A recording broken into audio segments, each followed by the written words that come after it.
Uh, just when you think the world can't get any more hopeless, I just heard the news of Jane Goodall's passing, and wow, she's the person who brought me into primatology when I first saw her video 30 years ago in an intro to primatology class.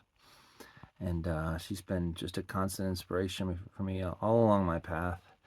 And I'll never forget, she, no matter how many things she was doing and how many fingers and how many pies, she always had time to talk to me. And one time I remember in Ellensburg, the CHCI, Chimpanzee Human Communication Institute, she was visiting the Roots and Shoots group and talking to them. And I was sitting alone. I was the only field worker there at the time.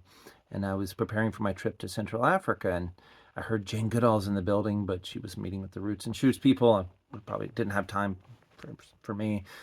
So I didn't dare to go, and I peeked around the corner and saw a little white-haired, little patch of white hair, and I knew that was her, but I was too shy to go meet her.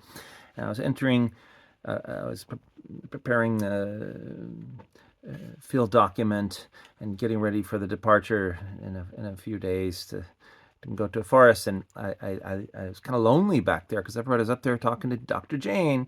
And then I looked up, and there was this sweet little gray-haired woman peeking in the door at me, and she came in shyly, and she introduced herself as Jane Goodall, and I was just astonished, and I didn't know what to say, and then I said, I'm going to go to a forest, and I'm going to be looking for chimpanzee evidence with the Fouts. And she said, now please tell me your name, because I want to remember it when you come back with some amazing new discovery, and just keep your eyes open for anything interesting, because we're convinced now that chimpanzees have culture, and you're going to document some of their new traditions. I was so it just buoyed me and sent me just soaring into the field.